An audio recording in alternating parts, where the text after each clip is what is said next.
La guerre se joue sur tous les terrains face aux menaces et aux ambitions expansionnistes. Il est temps de se réveiller, déclare Sébastien Lecornu, le ministre des Armées, dans le JDD aujourd'hui. La France doit se réarmer, annonce-t-il. Satellites, sous-marins, drones, chaque puissance développe des outils militaires allant jusqu'à la dissuasion nucléaire. Les opérations militaires de Poutine dans le Pacifique, en mer Méditerranée, pour tester ses navires de guerre, sont venus également nous rappeler que pour la première fois depuis la fin de la guerre froide, les mers étaient redevenues le théâtre de confrontations entre puissances. Pour comprendre ce qui se joue, accueillons Nicolas Mazzucchi. Bonjour. Bonjour. Vous êtes directeur de recherche en stratégie navale au sein du Centre d'études stratégiques de la Marine et vous publiez La confrontation en mer, l'avenir de la stratégie navale aux éditions du Rocher. Écoutons d'abord ce que Sébastien Lecornu disait lors de ses vœux aux armées, c'était mardi dernier. Nous ne pouvons pas ne pas voir que la montée en cadence de la production d'armes ne concerne plus uniquement les pays en guerre ou les régimes autoritaires, mais que désormais de grandes puissances démocratiques, parfois alliées mais aussi concurrentes à l'exportation, sont engagées dans cette même démarche. Il faut oser des solutions plus innovantes et agiles en regardant ce qui se fait ailleurs, notamment sur les chaînes civiles de production industrielle. Pourquoi la France doit-elle se réarmer ? Alors, effectivement, on regarde aujourd'hui le monde, notamment dans le domaine naval, et ce qu'on voit, c'est qu'on est face à un mouvement qui est inédit, ce qu'on appelle le réarmement naval, qui n'épargne aucune zone de la planète. On peut se rendre compte qu'il y a des dynamiques qui sont différentes. Par exemple, l'Indo-Pacifique est beaucoup plus touché que l'Amérique latine. Mais c'est quelque chose qui est multidimensionnel, à la fois quantitativement et qualitativement. On est face à une montée des incertitudes stratégiques, voire parfois des certitudes stratégiques, comme la guerre en Ukraine nous le rappelle. Et face à ça, bien évidemment, les pays de l'espace euro-atlantique, dans lesquels la France est l'un des partenaires majeurs, sont aussi face à ce grand défi géopolitique et militaire. Vous dites que les bouleversements géopolitiques rendent de nouveau crédible l'hypothèse d'un conflit entre les principales puissances mondiales, sur terre et sur les mers. Attaque de navires occidentaux par les missiles des Houthis le long des côtes de la mer Rouge, montée en puissance phénoménale de la marine chinoise, présence accrue des sous-marins aux abords de l'Europe. Face à ces menaces, la France est-elle prête ? Alors on peut rappeler que le budget des armées est en hausse pour atteindre 50 milliards d'euros cette année. Mais on ne sait pas si ce sera suffisant. Alors, en tout cas, nous préparons, la France se prépare effectivement à l'ensemble des hypothèses, puisque aujourd'hui, nous ne sommes pas face à un choix entre des crises de haute intensité et des crises de basse intensité, mais face à l'hypothèse de la multiplication et surtout de la simultanéité des crises. Face à ça, l'ensemble des forces armées françaises, dont la Marine nationale, en fait, se prépare à l'ensemble de ces hypothèses d'intervention, la continuité de nos missions. Vous mentionniez effectivement les menaces très importantes qui se déroulent en mer Rouge, mais aussi cette hypothèse du conflit de haute intensité en mer, hypothèse qui est revenue en fait, sur le devant de la scène pendant 30 ans, l'époque qu'on appelait à peu près les dividendes de la paix. Si on se place dans le domaine naval, en mer, les pays de l'espace euro-atlantique, une fois de plus, globalement, les États-Unis, l'Europe, le Canada, l'OTAN, appelons ça comme ça, avait une supériorité, pour ne pas dire une suprématie. C'est-à-dire qu'on avait l'impression que plus personne ne viendrait nous agresser en mer, que la mer était un milieu à partir duquel on pourrait conduire des opérations, et pendant très longtemps, on a conduit des opérations qu'on va dire de basse ou de moyenne intensité. Or, avec ce mouvement du réarmement naval, avec cette nouvelle dynamique géopolitique, avec des puissances compétitrices qui ont des affirmations très fortes sur la scène internationale, cette hypothèse du conflit majeur en mer revient, et une fois de plus, aujourd'hui, la grande spécificité, le grand risque, c'est la simultanéité des crises sur des intensités différentes, depuis les groupes armés terroristes jusqu'à des États symétriques, voire potentiellement, si on prend le cas de la Russie ou de la Chine, nos compétiteurs stratégiques, des États dotés d'armes nucléaires. Vous dites le réarmement naval au début des années 2000 est un phénomène d'importance qui doit interpeller les décideurs politiques, notamment de l'espace euro-atlantique. À la date de la rédaction de votre ouvrage, les chantiers navals chinois construisaient ainsi l'équivalent en tonnage de la marine française tous les 2 à 3 ans. Est-ce qu'il y a une naïveté ou un aveuglement de la part des décideurs politiques face à cette course à l'armement ? dans laquelle on semble un petit peu à la traîne. Alors, le cas chinois est un cas très particulier, sachant que ça s'est accéléré depuis. C'est-à-dire qu'au moment de la rédaction du livre, c'est-à-dire il y a quelques mois, on était effectivement sur un pas de 2 à 3 ans. Aujourd'hui, on est sur un pas de 18 à 24 mois, pour qu'on soit l'équivalent en tonnage de la Marine nationale.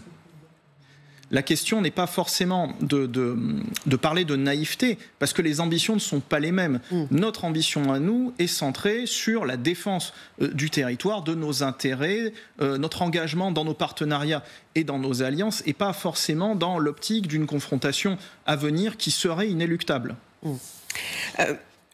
Vous parlez beaucoup de la guerre des drones, voilà, avec la course au perfectionnement de ces engins volants. Sébastien Lecornu, dans le JDD aujourd'hui, dit « Je suis hanté par notre échec collectif sur les drones qui date de 10 ou 15 ans. Qu'est-ce qu'on a raté? Est-ce qu'on peut le rattraper? Et qui aujourd'hui est en tête de cette course aux drones? » Alors, ça fait partie de la grande histoire de l'innovation militaire où certaines puissances ont fait des choix qui se sont avérés tout à fait bons et tout à fait logiques 10, 15, 20 ans après.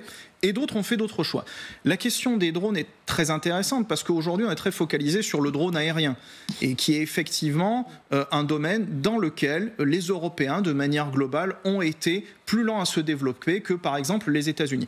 Toutefois, ce que j'essaie de montrer au travers de cet ouvrage, c'est que les drones aériens, déjà, c'est un domaine qui n'est pas totalement fini. Il y a plein d'évolutions qui sont en cours. Il n'y a aucun retard qui est irrattrapable ou inéluctable. Et surtout, dans le domaine naval à proprement parler, on a d'autres types de drones. Les drones de surface et les drones sous-marins, pour lesquels là, finalement, tout reste à faire. Il y a extrêmement peu de drones de surface et de drones sous-marins qui existent de manière opérationnelle aujourd'hui. Et là, il n'y a pas de question de retard. Et au contraire, la France est un pays qui a des volontés de se doter rapidement, plus rapidement qu'un certain nombre de ses partenaires et alliés, de ces capacités-là. Je prends un exemple très simple, ce qu'on appelle la maîtrise des fonds marins. C'est-à-dire la volonté d'aller s'intéresser aux grands fonds marins, tout ce qui se trouve au-delà de 1000 mètres de profondeur, à peu près. Donc la maîtrise de cet espace-là, espace extrêmement stratégique, dans lequel passent des câbles de télécommunication, des câbles de transmission électrique, là où aujourd'hui on va chercher du pétrole et du gaz. Le pétrole et le gaz aujourd'hui se fait principalement, en termes de nouvelles extractions en mer, à des très grandes profondeurs. Maîtriser cet espace, connaître cet espace, surveiller cet espace, ça se fera au travers d'engins télépilotés ou autonomes. Et aujourd'hui, la France est l'un des premiers pays à avoir pris en compte ce segment-là et à s'être doté d'une stratégie ministérielle et de véhicules d'investissement pour justement être, parmi ses partenaires et alliés, l'un des principaux acteurs. Sur le terrain du nucléaire, vous rappelez que la fin du traité sur les forces nucléaires intermédiaires en 2019 a engagé une nouvelle course aux armements nucléaires d'une portée de 500 à 5500 km entre la Russie et les États-Unis. La Chine n'est pas concernée par le traité, elle n'a jamais renoncé à ses armes. C'est dans ce contexte que la France est en train de construire le plus gros sous-marin nucléaire lanceur d'engins de son histoire. Il entrera en service dans 10 ans. Preuve que la France prend cette course, prend cette menace très au sérieux? Alors, sont deux éléments différents. Le traité FNI, donc sur les forces nucléaires intermédiaires, c'est un traité de la fin de la guerre froide, qui est consécutive à ce qu'on appelle la crise des euromissiles, c'est-à-dire le déploiement de la part de la Russie, enfin de l'URSS à l'époque, des missiles SS-20 qui avaient une portée intermédiaire, donc qui pouvaient frapper toute l'Europe. Et donc en fin de guerre froide, les deux partenaires s'étaient finalement mis d'accord pour mettre fin à ce type d'armement. Et effectivement, le fait que la Chine ne soit pas concernée par ce traité-là a amené à des bouleversements à la fin des années 2010 qui ont fait s'effondrer ce traité. Donc là, on est plutôt sur un redéveloppement de certaines catégories d'armes nucléaires qui n'avaient pas forcément totalement disparu, mais qui étaient, on va dire, mises en sommeil de la part de la plupart des acteurs. La question pour nous de la mise en chantier de ce qu'on appelle le sous-marin nucléaire lanceur d'engins de 3e génération, c'est plutôt le fait de continuer à investir de manière continue dans la dissuasion, donc dans ce cas-là par exemple la dissuasion océanique qui est portée par nos sous-marins, sur des missiles, alors qui ne sont pas des missiles à portée intermédiaire, qui au contraire sont des missiles à portée intercontinentale, pour être certain que par ses qualités et par ses capacités, notre dissuasion demeure crédible. Le mot-clé de la dissuasion nucléaire, c'est la crédibilité. La crédibilité, elle se gagne par les capacités opérationnelles d'un côté et par les capacités technologiques de l'autre. Et justement, ce programme de SNLE 3G répond à ce besoin absolu de crédibilité qui est le cœur de la dissuasion. Vous avez rappelé que la guerre en Ukraine a rappelé aux Européens l'importance de ce réarmement, notamment sur le terrain naval. Et vous citez Patrouchev, homme politique russe puissant et proche allié de Vladimir Poutine, qui a indiqué que l'influence croissante de l'OTAN sur la mer Baltique constituait un problème majeur pour la Russie. On sait que les attaques contre les gazoducs Nord Stream 1 et 2 ont montré que la mer Baltique était un terrain propice aux agressions et aux affrontements. Qu'est-ce qui se joue en mer Baltique ? Alors, ce qui se joue en mer Baltique, c'est une petite spécificité qui différencie la terre de la mer. Souvent, on entend cette expression « la Baltique est un lac otanien ». Alors, c'est peut-être vrai, et encore que même ça n'est pas totalement vrai, si on prend uniquement la partie terrestre. Si vous regardez, en fait, vous faites le tour de la mer Baltique, à 2 petites exceptions près, c'est-à-dire la région de Saint-Pétersbourg d'un côté et celle de Kaliningrad de l'autre, vous n'êtes entouré que par des pays de l'OTAN. Toutefois, la masse d'eau qui se trouve entre ces rives, donc la mer Baltique elle-même, elle n'est absolument pas un lac otanien. Le droit international maritime et la stratégie navale, ces grandes caractéristiques, notamment une caractéristique qui s'appelle l'opacité, c'est-à-dire qu'une fois qu'on est passé sous l'eau, pour savoir ce qui se passe, de manière permanente, certaine et sur une grande étendue est impossible, permet à des acteurs, dans ce cas précis par exemple la Russie, d'aller conduire des opérations qui vont demeurer sous le seuil du conflit armé, mais qui vont créer de la montée en tension, de la montée en escalade. Or, la Baltique réunit un certain nombre d'infrastructures critiques. On a parlé effectivement de ces 2 gazoducs, il y en a d'autres, des câbles de télécommunications. On a eu des problèmes sur des câbles de télécommunications, des câbles de transmission électrique très récemment, au moment de Noël, entre la Finlande et l'Estonie, câble de transmission électrique qui a été rompu, des infrastructures critiques. On a beaucoup parlé de ce bateau chinois Yingpeng 3 qui avait été accusé d'avoir endommagé les câbles en mer Baltique également. Exactement, et très récemment, donc je parlais de ce câble électrique entre la Finlande et l'Estonie, le pétrolier Eagle S, dont on soupçonne qu'il appartiendrait à cette fameuse flotte fantôme russe lui permettant de contourner les sanctions. Donc vous voyez, en plus on est sur une mer qui n'est pas très profonde, hein. La mer Baltique c'est 100 mètres de profondeur en moyenne, donc ça veut dire qu'on peut faire beaucoup de choses avec des capacités techniques qui sont minimales. Donc finalement c'est un terrain rêvé pour certains acteurs pour venir conduire ce qu'on appelle dans le jargon militaire des actions hybrides, c'est-à-dire en utilisant des moyens qui ne sont pas forcément des moyens militaires pour porter atteinte à des infrastructures certes très importantes, mais en restant toujours sur le seuil du conflit armé, c'est-à-dire pour créer de la perturbation stratégique. C'est ce que vous appelez les guerres hybrides en mer ? Exactement. Question un peu provocatrice. Est-ce que c'est toujours utile d'avoir une flotte performante quand on voit ce qui se passe en mer dans la guerre en Ukraine ? Les Ukrainiens qui n'ont pas de flotte, enfin quasiment pas, ils ont été capables de pratiquement couler la flotte russe en mer Noire. Donc, est-ce que ça ne vient pas contredire votre thèse ? Alors, tout à fait. Ce qu'on peut regarder, c'est plusieurs choses. Déjà, la première chose, c'est la géographie de la mer Noire. La mer Noire, c'est une mer fermée ou quasi fermée. Il y a un seul point de sortie par les détroits turcs. Donc déjà, on est sur une géographie particulière. Ce qui se passe en mer Noire ne se passera pas de la même manière en plein milieu de l'Atlantique ou en plein milieu du Pacifique. Les distances d'intervention d'une côte à une autre permettent qu'avec des moyens qui ne sont pas des moyens de haute mer, on puisse très facilement atteindre ne serait-ce que le centre de la mer Noire. Et une fois de plus, si on se place ne serait-ce qu'en Méditerranée, on n'aura pas du tout les mêmes logiques parce que les portées seront différentes. Donc ça, c'est la première chose, c'est la question de la géographie. La deuxième, c'est la question des moyens militaires eux-mêmes. La flotte de la mer Noire, si on regarde l'ensemble de la flotte russe, c'est une flotte qui est certes importante, mais qui n'est pas la principale. Quand vous regardez dans la stratégie navale russe, les 2 premières zones géographiques qui sont mentionnées, c'est d'abord l'Arctique et après le Pacifique. La mer Noire, ça ne vient qu'ensuite. Donc c'est un endroit où l'investissement dans la technique, l'investissement dans l'entretien, on est face à des très vieux navires.